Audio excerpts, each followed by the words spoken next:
To fa wata sabuwa yanzu wasu 'yan daba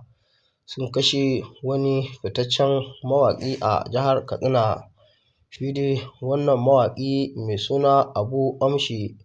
ya gamu da ibtila'i ne lokacin da yake zaune a shagonsa, inda wasu 'yan daba suka kawo mashi hari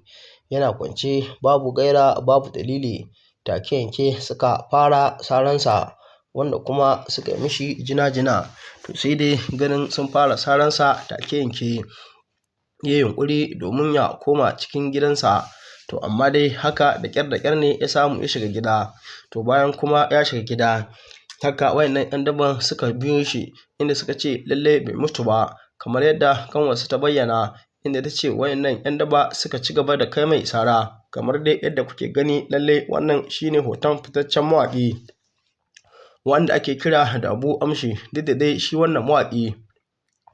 lallai bai shahara ba kamar irin mawaƙin siyasa Dauda Kahutu Rarara, domin lokacin da aka samu labarin mutuwar wannan mawaƙi, wasu da dama suna cewa mawaƙin siyasa Dauda Kahutu Rarara ne, domin dai shi ma an san cewa ɗan jihar Katsina ne. To sai dai kuma daga baya aka fahimci cewa lallai ba mawaƙin siyasa Dauda Kahutu Rarara ne ba, lallai wannan mawaƙi daban wanda ake kira da Abu Amshi. Lallai ƙauraye ne suka yi masa kisan gilla, kamar dai yadda aka saba. Kun ga ita jihar Kano lallai akan ce 'yan daba, to yana kamar dai jihar Kano yadda akan ce 'yan daba, to lallai su kuma jihar Katsina sukan ce ƙauraye ne. To lallai 'yan daba ne suka mishi wannan aika-aika wanda suka kashe shi, wanda ko shi mawaƙin siyasa Dauda Kahutu Rarara, lallai 'yan daba na jihar Kano sun sha fitowa a kafafen sada zumunta suna cewa lallai in dai sun samu nasarar kama shi za su iya kashe shi ba tare da wani ɓata lokaci ba. To amma sai dai shi mawaƙin siyasa Dauda Kahutu Rarara da yake babba ne kuma ya riga ya shahara a faɗin duniya, zaka ga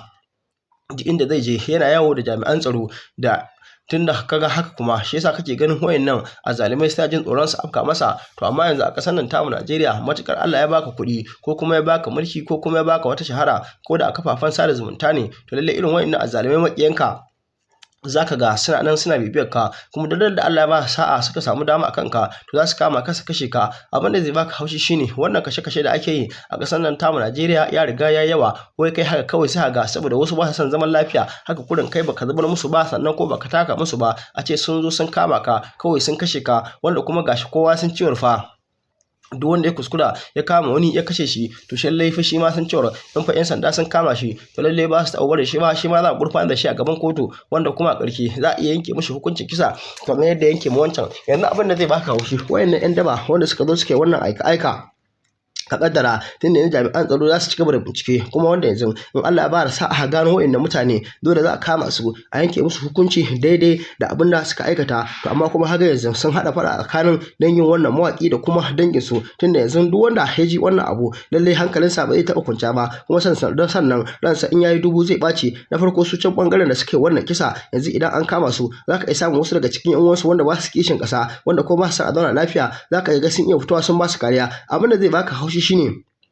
yau a ƙasar nan tamu Najeriya, da rashin gaskiyar da ka kulla sai ka ga ko kuma haka lauya ya je ya tsaya maka saboda dokar ƙasa ta riga ta ba shi dama, sai ka ga yana ba ka kariya, wanda kuma in aka ci sa'a ma sai ka ga ya ba kariya gashi dai ka aikata laifi irin wannan, kuma a ƙarshe sai ka an sake ka. In an je kotu kuma matsalar sai a ce lallai sai ka zo da shaida, da dama za a ga masu laifi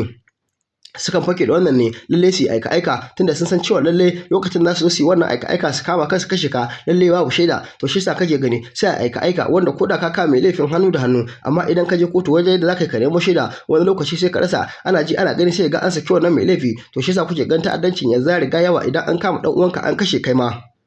duk wanda kaga kana zargi, to kai ma haka kawai zaka bi shi ka kama shi ka kashe shi, saboda dai dama abin da ne shaida. Kamar yadda aka zo aka lallabo a kashe dan uwanka ba tare da shaida ba, to kai ma haka zaka lallaba ka kama wanda kake zargi lalle ka kashe shi ba tare da shaida ba. To idan kuma aka ce za a zauna haka, to lalle da addanci sai riga zai yawa. Gashi da jihar Katsina bakin gurgudu suna kokari lalle wajen tabbatar da doka, duk wanda aka ce an same shi da laifin ta'addanci irin wannan, lalle 'yan sanda ba su yi wasa, duk karfinsa duk irin matsayinsa kuma za ga lalle an tafke shi an miƙa shi gaban kotu, wanda kuma idan kotu ta yi bincike shi tabbatar da cewa ya aikata wannan laifi, lalle za a yanke mishi hukunci daidai abin da ya aikata. To amma kuma har yanzu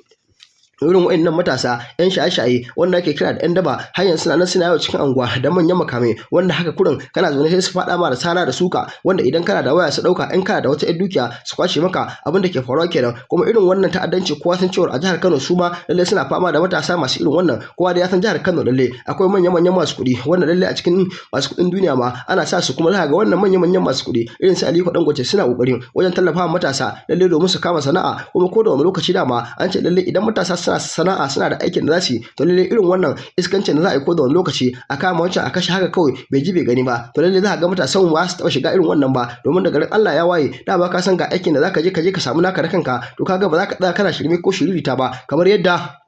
wa'annan matasa suka yi. Tunda shi dai wannan matashi kamar yadda ƴan uwan shi suka ba da shaida lalle mutum ne na gari wanda kuma duk wata harka da bata shafe shi ba lalle ba a shigar ta. To amma kuma ka duba gani duk da wannan taka dan da yake domin ya samu ya zauna lafiya, to amma mutanen mu na Najeriya lalle ba su bashi ya zauna lafiya ba, an kama shi an kashe shi. Kuma irin wannan kashe-kashen da mai bibiyan kafafen sada zumunta ko bibiya gidajen rediyo ko gidajen talabijin kullum irin wa'annan abubuwan sai sun faru, ko dai kaji an ce lalle an haura gidan mutum an yi garkuwa da shi an tafi da shi, ko kuma kaji an ce lalle an haura an kwashe mushi wani kaya, wani kuma za a ga aje a kashe shi sannan a ɗibi kayansa a tafi. Kullum abin da ake fama da shi kenan, wanda kuma ko da wani lokaci lalle muna kira gwamnatin Najeriya lalle a ƙara ɗaukar ma'aikata 'yan sanda da sojoji wanda ko da wata anguwa ne na talakawa ne ko na masu kuɗi lalle in dare yayi za su dinga zagaye wannan anguwa, duk wanda suka kama kuma kana zargin sa to lalle za a hukunta shi, domin na tabbatar da ce ko ina da daddare akwai jami'an tsaro suna yawo a cikin anguwanni. Irin wannan barayi masu aika lalle za a dinga samun sauƙin su, duk da dai su irin wannan barayi masu aika nan za ka ga wani lokaci ta jami'an tsaro ba su kyale su ba, wannan in sun ga jami'an tsaro za ka ga take yanke sukan faɗa musu su ma jami'an tsaron a kama su a kashe su. To amma su jami'an tsaro ka ga wani lokaci ta bangaren su akwai sauki tunda da bindiga hannun su, duk lokacin da wani tsagera zai kai su lalle idan zai sun ganshi take yanke za su isa wannan bindiga su harbe shi, domin duk taurin kanka lalle ba kowa ne yake da maganin bindiga ba, wanda kuma da an harbe ka lalle an riga an gama da kai. Domin abin da ya fi kamata lalle shine irin wa'annan matasa dama abin da ya fi kamata a musu shine ɗaukar doka da hannu, kamar da suke ɗaukar doka da hannu suna kama mutane suna kashewa haka kawai babu gaira babu dalili, to su abin da ya fi kamata kenan a yi musu da an kama su kawai a kashe su ba tare da wani ɓata lokaci ba. Dan Allah dan Annabi idan yau ne farkon zuwa gwamnati tasha tamu ka zanna mana alamar subscribe, ka zanna mana alamar ƙararrawa, ka share din bidiyon nan kai lakin, muna godiya sosai ga cikakkun bidiyoyin dan ku kalla. A gaskiya lokacin jini na ta ibar shi zuwa na ibar shi yana nan shago ya kasa rufe shagon, sai ya ce a zo a buɗe mai gida, kowa ya kasa zuwa ya buɗe, sai ya ce Fadila zo ki buɗe mai gida, na je na buɗe mai, ina zuwa sai na buɗe mai ya haɗo bai zanna ba, sai ƙawuwan shi suka hau bisa tudunka, sai ɗaya na ji yana cewa bai mutu ba kuma koma mu da kashe shi. Mu a unguwar Sharaɗa 5 inda aka kashe wannan matashi mai suna Abu Anshi. Jama'a ya kamata gwamnati ta shigo ciki domin ganin ta daƙile wannan matsalar tsaro da wannan matsalar 'yan ta'adda da 'yan suwara suka, duk da dai ba yau aka fara ire-iren waɗannan abubuwan ba a jihar Katsina. Ya kamata a daƙile wannan, da haka muke kira ga mutane da su shigo a taimaka ma wannan bawan Allah, ganin cewa shi yaron nan shine yake ɗaukar ɗawainiyar gidansu gabaki ɗaya, cin su shan su sutura su. Kiran iyaye ku ƙara kulawa da 'ya'yanku, to sai ku sa kula amana ce ila ku yau ba ku, dan sai da tarbiya ake tsallake dukannin kasu. Alaba mu lafiya Abu Amshi ban furta shirme ba. Iyaye ku gyara domin kuna lafi ga Allah. Wannan matsala ta ƙauranci ta daɗe tana ɗaukar rayukan bayan Allah inda ba su ji ba su gani ba, duba da irin sakaci da kuma halin ko in kula da musamman gwamnati take gwadawa da jami'an tsaro da kuma al'umma musamman su ma inda suke zaune irin community kenan. Duka dai wannan abubuwa ba haƙƙi bane ne ita kanta gwamnati ita kadai ko ita su jami'an tsaro, al'umma su ma dole sai sun shigo sosai wajen ganin an magance wannan matsaloli da suka addabi mutane. Kasance da mu domin ganin yadda za mu tattauna da su iyaye da kuma 'yan uwa na wannan bawan Allah. Assalamu alaikum mama, ya kika ji da wannan al'amari? Alhamdulillah, amma Allah godiya. Amma Allah godiya, Abu Allah ji kanshi. Allah ba ku lada kuma. Allah ba da lada. Ba abin da zan iya cewa sai dai in ce Allah ji kanshi. Allah ba mu hakurin juruwa. Ki ma baki ma jin daɗin jikin ki? Kana lahiya yanzu na kewaye zani ma sai an kai ni. Kuma an ce shine yake ɗaukar ɗawainiya. Shine ke ɗauke da ɗawainiya komi da magani da ci da sha, Allah ke tsaye shi ke tsaye. Kuma an ce shi ma baban shi baya jin daɗi. Shi ma bai da lahiya baban shi. To ya kuke game da magani da kuma Yanzu sauran haka nan ido na diyata ba ni magani sosai. Ayyo Allah. Baya gani yanzu nan sai da na sha magani nake samun wannan magana. kewaye ma yanzu sai an kai ni. Abincin da zan ci ma yara ke tsaye, Allah ke tsaye, shi ke tsaye. Fatar da nake mashi Ubangiji Allah ya sa ɗan aljanna ne. Allah ya sa ɗan aljanna ne. Irin yadda yake kyautata mani. Allah ya sa ɗan aljanna ne. Allah ya sa ɗan aljanna ne. Na gode, Allah ya to na gode. To na gode. Na gode, amin. Allah ba da lada. ji wannan al'amari ya kaji da wannan ibtila'i da ya sami. Gaskiya wannan abu na faɗa ban sani ba, bai sani ba har cikin dare kare 3 saura ya sami na shiga na kwanta cikin ɗaki na dan yi wannan abu ya tashi ina zuwa kayan an kashe shi ma an yi ta jini cikin ɗaki ne na nan waje kuma na cikin shago cewa ke baba yaya mu muka yi shi ya baba yaya a ba ruwa in sha kwana sun ƙare A ba shi ruwa ya sha. aka ɗauko shi ka tai da shi wurin asibiti ka hanyar je an kai sun an wala mai ɗinki kuma Allah a shirya amma ko suma bai ba duk abin da aka yi mana bai suma ba ka je asibitin nan an wala mai aikin rayuwar su ɗauki bayan kullum yara ba abin da yake aikata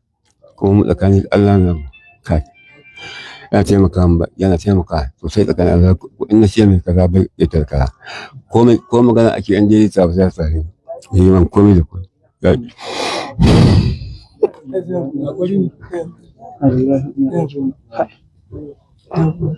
kamar yadda bayani ya gita an ce shi kanshi mahaifin wannan yaro da ake gani bai da lafiya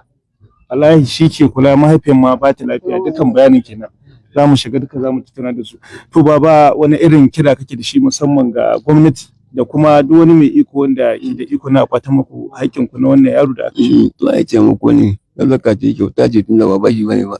aka ce muka ga abin da aka ba mun gode ya ka tage nan malamin lamci wani ciwo ne yake damun ka kai ba ni ciwo na yanzu na idanu ne an je ba lahira ba ko ta ban mata ta mu to wani shi aka yi mana ta mu dukkan hannu ga duk dangi na ba mai hakuri wannan duk da wani ƴaƴa na kowane ne in ba iya mu ba duk ba mai hakuri wannan an yi mai ba ruwan shi ubangiji Allah gafarta mashi Allah bai aljanna fitar shi Allah ya mishi na ya mishi alhamdulillah ban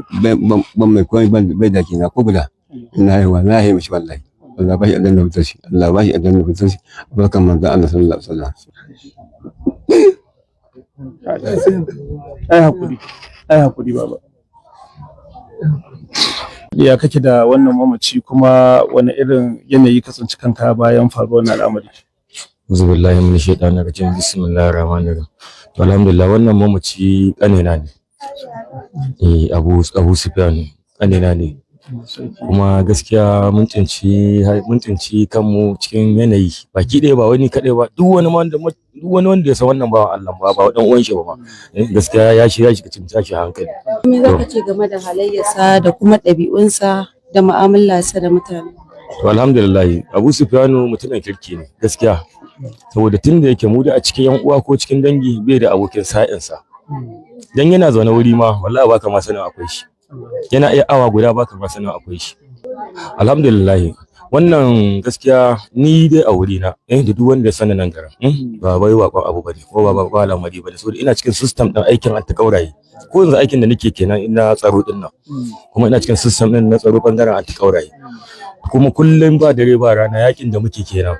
mai girma gwamna yana iya kokarin shi sauran shugabannin mu suna iya kokarin su kira na da roƙon da muke ga gwamnati misali mu dauka irin su shahara 5 din nan unwala da unguwa ɗaya ce da shahara 5 da unwala unguwa ɗaya ce kuma ake faɗa abun bakin ciki ne a ce irin wannan abubuwan na faruwa yau unwala shahara 5 lunguna sun masu yawa sabo unguwa lunguna sai mata yawa dole ta'addanci yayi yawa muna roƙon ga gwamnati da ta ƙara keta unguwannin nan a tsarin kwalta domin yin kwalta shine duk wani mara kunya san ko mara da'a san cewa jami'an tsaro za su iya zuwa haƙo gidan